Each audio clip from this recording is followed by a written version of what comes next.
Hello everybody, I'm Ellbristow, this is Ellitopia Gaming and welcome back to Kerbal Space Program. This, as you may have guessed, is not my normal KSP Live video. I've had some internet issues over the last couple of weeks, so I've not been able to keep up my regular KSP live stream schedule, which has been a bit of a pain. So in order for you guys to still get your KSP fix, I decided that I should do a video on the new 1.1 pre-release, which is currently available to us. So I thought we'd have a look at some of the features that are coming in 1.1. A lot of you will have already seen them because anyone who is using the game on Steam is able to have a look at these, but I thought we could have a look at them anyway and have a bit of a play with them. So the most obvious thing is these buttons down the left hand side here. They point to the relevant buildings. Flagpole. They point to the relevant buildings to make it quite easy to spot where they are, basically. It's handy for new players so that they know where these buildings are because, well, they probably don't know. Although, interestingly, there isn't one that points to mission control. I've got Astronaut Complex, Flagpole, Launch Pad, Runway, Spaceplane Hangar, Tracking Station, Vehicle Assembly Building. So there's not one for the Administration Building, there's not one for Mission Control, and there's not one... Oh, there is one for the Astronaut Complex. So there's not a button for everything, which is a bit strange. And there is one for the Flagpole. You can change your flag. Okay, but there's not one for Mission Control. Bit strange. I know why. That's because I'm in Sandbox Mode. So that one's closed. You can't use it. And this one's closed. You can't use that. So in the career mode, and I'm assuming the science mode, you will have more buttons down here. And they will point to other buildings that you can use. But we can't because we can't. So we're going to have a look at some of the new features. Now, I believe... Yeah, they have added some new Mark III parts. I really don't remember. Okay, because I've been playing modded KSP for so long, I really don't remember what are vanilla parts, what was added when, and all that. But there are more science parts these days than there used to be. And this is completely vanilla at this point. So, and the Mark III cockpit is a very nice looking cockpit. Maybe we'll have a look at something like that. Something with that, I'm not too sure. But the Mark III plane system is very interesting. The Mark II plane system is quite nice as well. That's the kind of the short, fat version. And there's a lot of utilities in here, like the Convertitron and fuel cells and all the different new wheels and things like that. The new wheels and things came in 105. As I say, I'm not 100% sure which parts are new. I don't think there was all that many new parts. But what we are going to do is put together a quick rocket and show you guys some of the new features that you will find during flight. Let's... Nope, that's a bit big. What do we got? What do we got? Let's see. I want... So that's a big one as well, isn't it? Why can't I find... I suppose they're probably... Oops. I think they're all... the quite big ones, aren't they? And that's not the right size. Is there an adapter from that size to the extra big size? No, that's to Mark III. Mark III, NCS, no. I don't think, unless it's under structural, I don't think there's an adapter from this size to the size that's bigger. Yes, there is. There it is. Okay, there's no fuel in it though. So then let's get some fuel tanks underneath it. There you go. We'll have one of those and we'll stick one of the big engines on the bottom. I just want to launch a craft. There we go. We'll have one of those. Nice. Just launch a craft so that you guys can see it. We want... Ideally we want The R8 but bigger. Space plane tail fin. My throat decided it didn't want to play then. I'll tell you what, let's just have loads of those. There you go. And that'll give us a bit more stability and control. And I'll tell you what we probably need is we're going to need a decoupler under there somewhere. Let's go for one of those and that. And we'll have a parachute on there. And we will have a communitron. Oops, not 8 communitrons. Communitron, one of those. And I'll tell you what, let's take some goo with us. There we go. We'll attach some goo. One either side. Lovely. Okay, so this is going to be a ship. Okay. And we're going to take Jebediah, Bill and Bob with us. And we'll take it straight... Oh, let's not take it straight out. Let's fix that first. And we'll take that out to the launch pad. And we'll give this thing a test flight. This is Sandbox Mode, so it doesn't matter if things go wrong. So, on this window, the layout has changed very slightly. Most obviously up here in the top right-hand corner. They've changed these icons a little bit so you can... it doesn't take up so much of the screen and things like that. It's slightly nicer. It's not a huge difference. This new button here is the KSpedia. Now I don't know whether this is the modified version or the version that they have modified it to. I can't remember. There was talk that they were going to change it, but I don't know whether they have changed it or whether this is the one they haven't changed yet. But basically this is lots of information about how to build craft, how to build a decent ship, how to build a decent plane, all the different controls, heat management and all this kind of thing. Lots and lots of very interesting information in here that you can learn.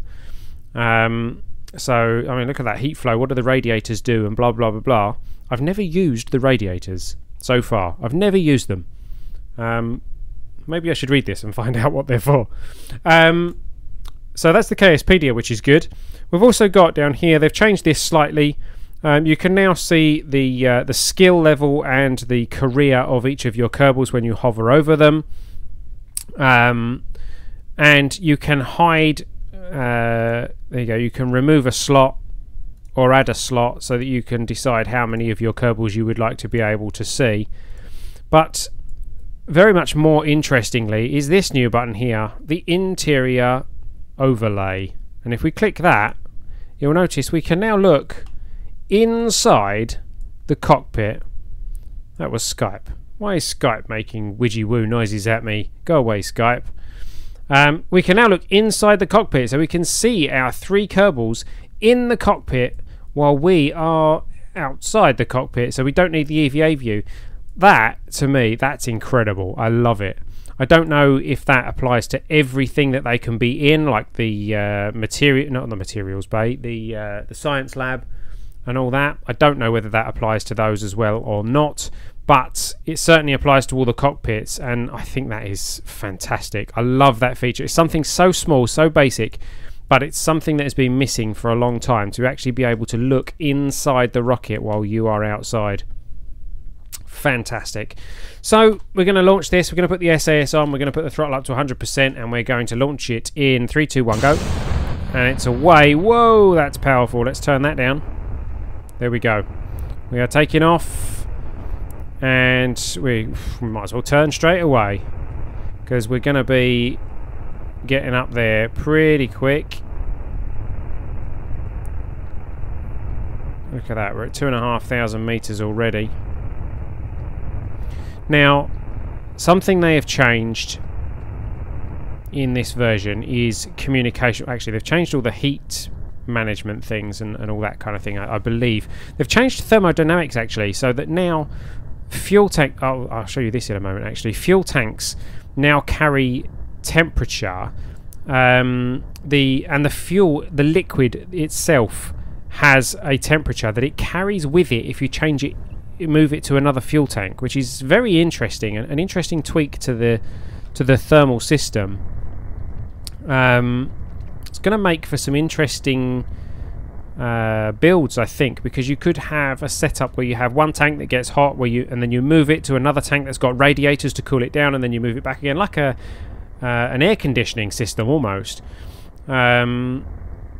So that'll be interesting to see what people do with that. Let's have a look at our Apo. Oh, our Apo's going very high. Let's cut the engines right down low. We can turn almost all the way over. We haven't got a huge amount of fuel actually, but we're going to get... I think we might actually get this into orbit. Let's push the Apo up to, say, 75-ish. Okay, we'll go just over 75. Let's go up to nearer to 80. There we go.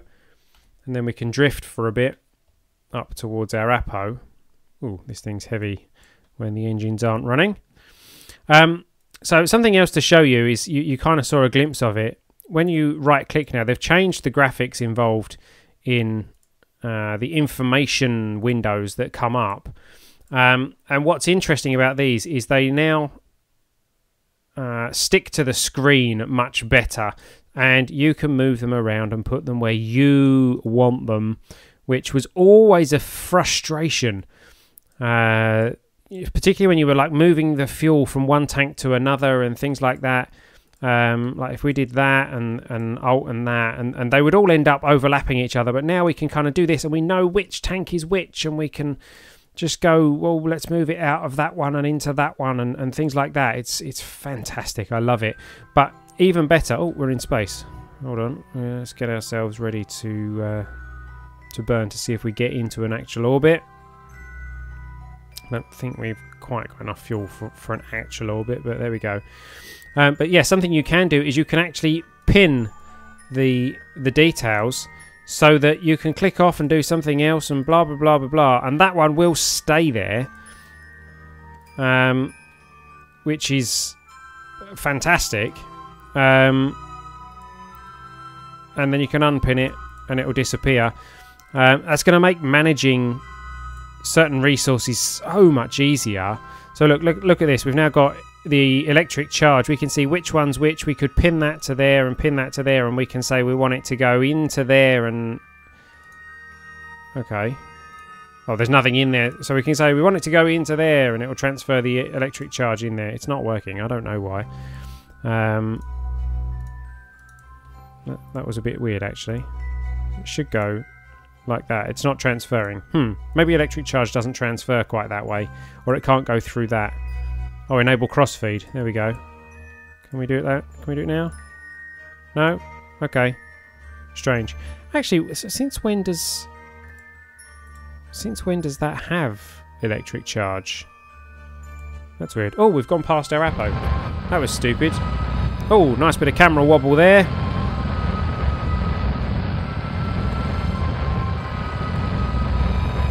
Are we going to get into orbit?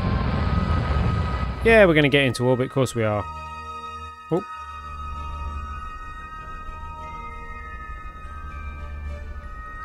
$68, $69, $70. There we go, we're in orbit. We're in a safe orbit. Okay, how much fuel we got left? Oh, not a lot at all. Okay. So there we go. We're in orbit, and we can actually have a look at how our Kerbals are doing. And the faces that they have here are the same as their faces on the displays down here. Pretty awesome. I love that. I love that. Yeah, not a lot of fuel there. Now, another thing that they've changed in this is to do with communication. Now, oh, look at that lens flare on the sun. I like that. I don't remember that from before. They've changed the system of communication for sending science back. I don't know if this will actually give me a display. If I extend that, will it show me? No, it won't. The communication network is changed now, so there is a range and things like that to your communication devices. Now, I don't know how completely they have implemented it, but basically you can now go out of the range of communication. Toggle map, dopping mode, staging mode, that's all normal. I was trying to see if there's a button to kind of show me how much distance I've got on the communication. But whereas you used to have a mod like Remote Tech for simulating line of sight and things like that, they've now added a kind of communication model into the game, which is to do with line of sight. You don't have to actually have line of sight to, say, the space center. You have to have line of sight to curbing the planet, and you have to be within range. In fact, I don't even know if you need line of sight. You have to be within range, and as long as you're within range of the planet, you can communicate. But if you go outside the range, you won't be able to communicate with the space center to transmit your science back, or, you know, control your unmanned probes or things like that. So that's an interesting new mechanic that they've added to the game. So I'm looking forward to having a bit of a play with that. It'll be a little while before my KSP Live series upgrades to 1.1, because obviously we've got to wait for all the mods and things to update, which will be a while before all the mods that I'm using have been updated to 1.1. But hopefully they will be updated relatively soon. Let's observe that mystery goo. We get no science because we're in sandbox mode. I forgot about that. Reset the experiment. Yeah, I'm really looking forward to getting my hands on these new features in my modded game, because well, we've already got quite a long way with Season 5 of KSP Live. If you haven't been following KSP Live Season 5, then feel free to check out the channel. There is a playlist of all the episodes so far. Season 5 is by far my best season of Kerbal Space Program that I've done so far. It's probably the most complete and comprehensive that I've done. And it's ongoing. I haven't kind of given up on it after a few episodes. Now that 1.1's out, it's going to be tempting to want to start again. And if the viewers in the community want me to start again, then I will do. But I don't plan on starting again unless we have to. I'm hoping that the 1.1 mods will come sooner rather than later. And if they do, hopefully we'll be able to upgrade the game to 1.1. rather than having to start again in 1.1. But we'll have to see how things go. For the moment, I am just going to take this ship over to the apoapsis, at which point we should be pointing prograde, and then I shall burn our periapsis in using the very little fuel that we have left, which is just enough to burn our periapsis in, there we go, to somewhere where we can re-enter the atmosphere, and then we will speed up. And in fact, let's tell Jebediah to fix us on retrograde. Let's re-enter the atmosphere. There we go. Hopefully Jebediah will start pointing us retrograde. Come on, Jeb. Turn us around. Here we go. We're turning around. There we go. You overshot there, Jeb. Never mind. Come on. Come back. Bring it back. I think the atmosphere will kind of push us retrograde anyway. Come on. I'll tell you what, look. Let's turn off just put it on stability assist and I'll do it manually. There we go. Okay, so we're starting to burn up now.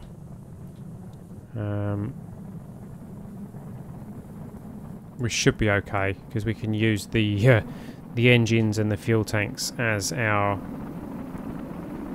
heat sinks, our ablation, which is protecting our crew pod, and then we'll dump that at the last minute and pop the parachute, and then we can land.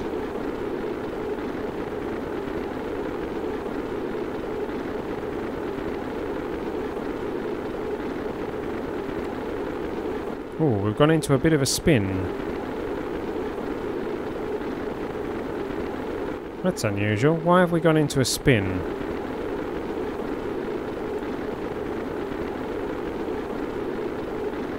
I can't stop us from spinning either.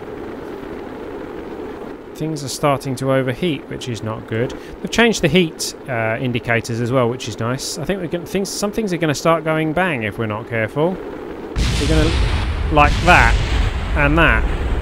That was the mystery goo compartments. They've gone. We have totally lost control of this craft now. Ooh, that was the... Yikes. That was the what's it called? The decoupler losing its integrity and going bang. Or was it the... It may have been the size adjuster thing that went bang, actually. Because the decoupler's still here. So I think the size adjuster went bang. And now that's gone way over there somewhere. So that's interesting. Bye. So now let's just hope that we slow down enough to actually, you know, not die. The guys all look quite happy. Jebediah, Bill and Bob just sitting there quite happily as we re-enter the atmosphere at ridiculous temperatures. We can't actually see the temperatures, but we can see that this is pretty hot. That's just shot off all the way over there now.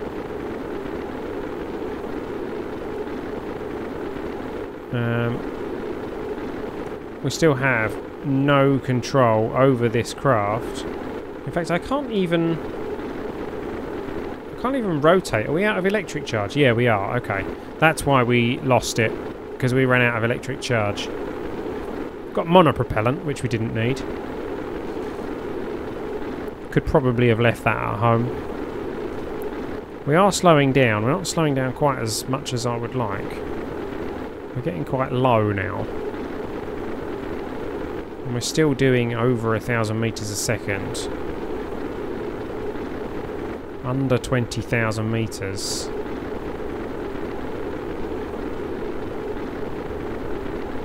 It's going to be a landing on land.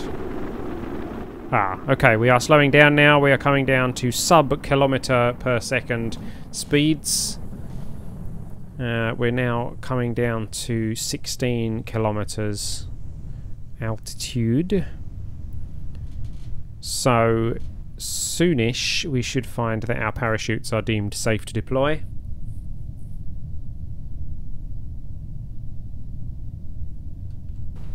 Still got no control. I hope we can still pop the parachutes. We've got 3 guys in there. One of them should be able to do it manually, hopefully. 400 meters a second. Ah, parachutes are now safe. We're at 10 kilometers. Let's let it drop down a bit further.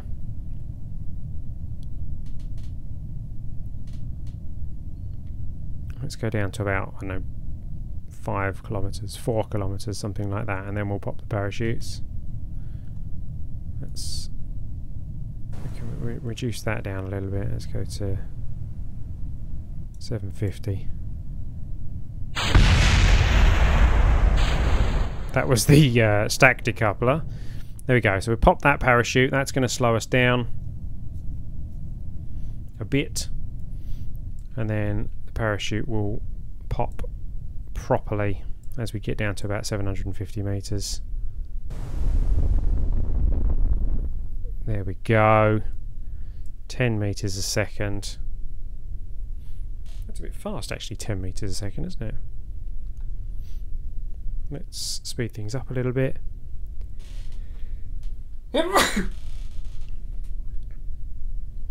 And let's not time warp into the ground. Donk! We are down. We are safe. Our men have been safely returned from orbit. So we can recover that vessel. So there we go. That was a successful orbit in 1.1. and obviously this is Sandbox, so we still don't get anything from that as such. But there we go. So this is 1.1. This is also now running in 64-bit mode, which is now native to the game, which means it's going to run hopefully a lot smoother. It can use a lot more memory, which means the mods will be able to run a bit more meatily before they start to cause issues, because they won't be using up quite so much memory. That might mean that I will be looking at adding some visual mods to the game, because previously the 64-bit mode has always been unstable, but 64-bit is now stable. And the visual mods and things always added quite a lot of memory usage, which pushed it right to its limits. So now that we've got 64-bit and we can use lots and lots of memory, I can push my machine to its limits, push my 8 cores and my 16 gigs of memory to their limit, and we'll add some visual mods and things to this game. But that's only once the mods that I am using have been upgraded to 1.1, so I don't know when that'll be. We will probably have a few weeks of KSP Live in 1.05 still before we switch and upgrade. But that is yet to be seen. I haven't made any decisions yet as to what we're going to do there, so watch this space. If you've enjoyed this video, don't forget to hit the like button. And if you would like to see more from KSP Live, don't forget to hit the subscribe button so you get notifications when we go live. Thank you for watching, everybody. I've been ellbristow. This has been Ellitopia Gaming. You've been watching KSP not live. Don't forget to support the indies, and I'll see you next time. Welcome back to Track Day Manager. This game has finally been released. We are out of early access. This is the game we are going to be getting.